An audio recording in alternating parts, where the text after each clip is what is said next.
Have you ever woken up from a dream and thought, that felt so real, there has to be a meaning behind it? Maybe it was a strange scene you can't stop thinking about, or maybe it was so emotional that you woke up feeling happy, scared, or even sad. Dreams have fascinated humans for thousands of years, and across cultures, they've often been seen as windows into the subconscious or even messages from the universe. But what does science actually say about dreams, and do they really mean anything?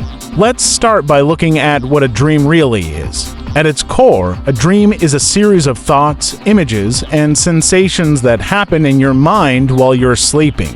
Most dreams happen during REM sleep, rapid eye movement sleep, when your brain activity actually looks a lot like it does when you're awake. During this stage, your brain is highly active, your heart rate and breathing increase, and your eyes rapidly move beneath your eyelids. It's almost like your brain is wide awake, even though your body is completely still. This is why dreams can feel so vivid and emotionally intense. Scientists have studied REM sleep for decades, and one thing is clear: dreaming is not random. It's a natural part of how your brain processes information, emotions, and memories. Think of it like your mind's nightly housekeeping session. While you're asleep, your brain organizes what you've experienced that day, decides which memories to store, and tries to make sense of your emotions.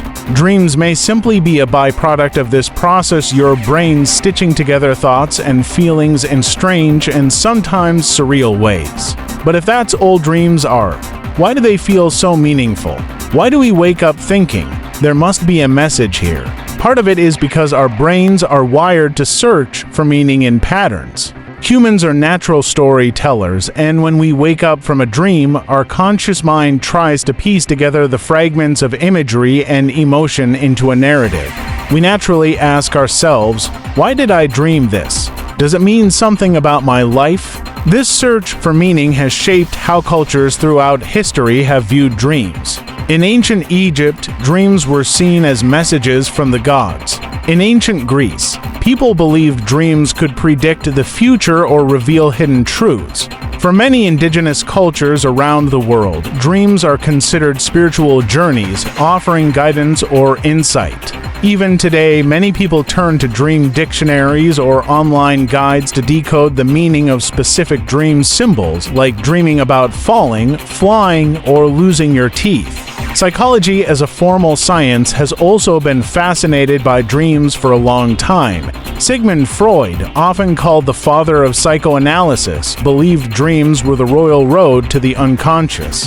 He argued that dreams reveal repressed desires, hidden fears, and unresolved conflicts. According to Freud, the strange and symbolic nature of dreams wasn't random at all, it was your unconscious mind expressing itself in a disguised way. Carl Jung, another influential psychologist, saw dreams differently. He believed that dreams were more than just expressions of your unconscious. They were messages meant to help you grow as a person. Jung introduced the idea of archetypes, universal symbols, like a wise old man or a shadowy figure that appear in dreams across cultures. To Jung, dreams were a way for your mind to communicate wisdom to your conscious self, guiding you toward personal growth and self-understanding. Modern neuroscience, however, takes a more biological approach. Many scientists argue that dreams are simply your brain's way of processing memories, emotions, and random neural activity. For example, the activation synthesis theory, proposed in the 1970s, suggests that dreams happen because your brain is trying to make sense of random signals fired during sleep. Instead of being deeply symbolic messages, dreams may just be your brain creating a story to explain all those electrical impulses. Even so, newer research has shown that dreams are far from meaningless. They play an important role in emotional regulation and memory consolidation. Studies show that when we're deprived of REM sleep, the stage where most dreaming happens, we struggle to process emotions effectively and retain information. Some scientists believe dreams act like a built-in therapy session, helping us process stressful experiences and prepare for challenges in waking life. Consider nightmares, for example. When you have a nightmare, it can feel terrifying, but many psychologists see nightmares as your brain's way of rehearsing danger. It's like your mind is running a simulation of something scary so that if you ever face a similar situation in real life, you're emotionally prepared.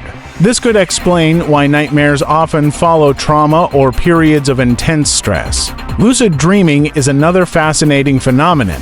This is when you become aware that you're dreaming while still in the dream. Some people can even control their dreams, choosing what to do or where to go. Lucid dreaming is still being studied, but it shows that the dreaming mind is far more complex than we used to believe. In some studies, lucid dreamers have been able to communicate with researchers while asleep by moving their eyes in specific patterns. This challenges the idea that dreams are purely random and suggests there's much more to discover about how our minds work during sleep. Dreams also seem to have a strong emotional component. Researchers have found that dreams often reflect our emotional state more than our daily activities. If you're feeling stressed, anxious, or excited, your dreams are more likely to reflect those emotions rather than the exact events of your day. For example, instead of dreaming about the argument you had at work, you might dream of being chased or trapped. Your mind is translating your feelings into symbolic imagery. Some dreams can even help solve problems. There are many stories of inventors, artists, and scientists finding inspiration in dreams. The chemist August Kekulé famously dreamed of a snake biting its own tail, which led him to discover the ring structure of the benzene molecule. Paul McCartney of the Beatles said he woke up with the melody for Yesterday in his head after dreaming it. These examples show that dreams can sometimes tap into our creative potential and help us connect ideas in new ways. One interesting aspect of dreams is how universal some themes are. Across cultures, people often report similar dreams: falling, being chased, losing teeth, flying, or being back in school. Psychologists believe these recurring dreams reflect shared human fears and experiences. Falling dreams, for instance, may symbolize a fear of failure or losing control. Being chased could represent avoiding a problem in your waking life. These themes may not have mystical significance, but they do reflect our shared psychological makeup as humans. Another fascinating area of dream research is the connection between dreams and mental health. People who struggle with anxiety, depression, or PTSD often experience vivid, emotionally intense dreams or recurring nightmares. These dreams can be distressing, but they're also an important signal from your brain. They show that your mind is actively trying to process and make sense of the emotions tied to your mental state. Therapists sometimes use techniques like dream journaling to help people understand these patterns and uncover feelings they might not consciously notice during the day. Dream journaling is one of the most practical ways to work with your dreams. Keeping a notebook by your bed and writing down what you remember as soon as you wake up can reveal patterns over time. You might start noticing recurring themes or symbols, and even if those dreams aren't predicting anything, they can tell you a lot about your emotions, fears, and desires. For example, if you constantly dream about being chased, it may point to unresolved stress or something in your life you're avoiding. These insights can be a valuable tool for self-reflection and emotional growth. Scientists have also discovered that dreams help with something called emotional memory consolidation.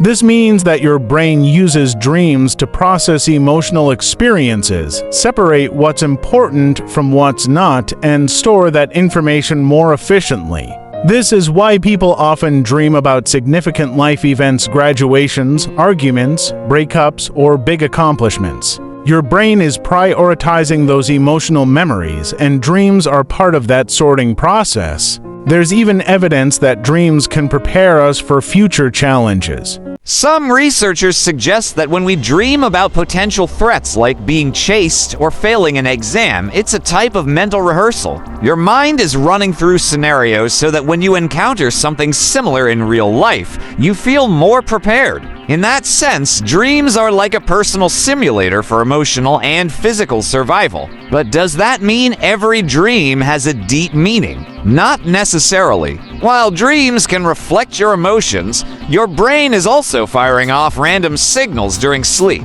That's why dreams often feel bizarre and disconnected, like you're talking to someone you haven't seen in years, then suddenly flying over a city you've never been to. Some dreams are purely random, while others are deeply tied to your thoughts and feelings. It's a mix of both, and your job is to notice which dreams truly resonate with your waking life. If you're curious about your dreams, here's a practical approach. Instead of trying to decode every single detail, focus on the overall emotion of the dream. Ask yourself how you felt in the dream: anxious, peaceful, scared, excited, and then reflect on whether you felt that way recently in your waking life. Dreams often express emotions more clearly than events, so this simple shift in perspective can help you uncover valuable insights without overanalyzing every symbol. Lucid dreaming, which we mentioned earlier, is another way to explore your subconscious mind.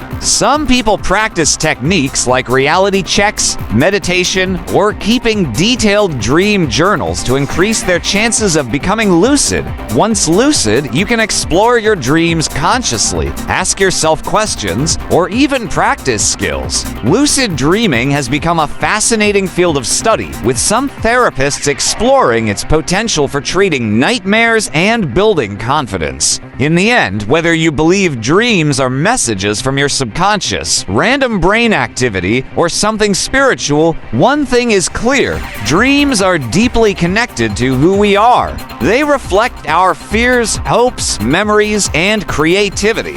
They remind us that even while we're asleep, our minds are active, imaginative, and searching for meaning. So the next time you wake up from a dream that feels powerful or strange, take a moment to write it down and reflect. You might find a clue about what's really on your mind. And even if it's just your brain sorting through yesterday's memories, it's still a fascinating glimpse into how your mind works. Thank you for watching. If you enjoyed this deep dive into the psychology of dreams, hit that like button and subscribe for more content about the mind, human behavior, and the fascinating world of psychology. Share your most vivid or unusual dream in the comments. I'd love to hear your stories and maybe even feature them in a future video. Sweet dreams, and I'll see you in the next one.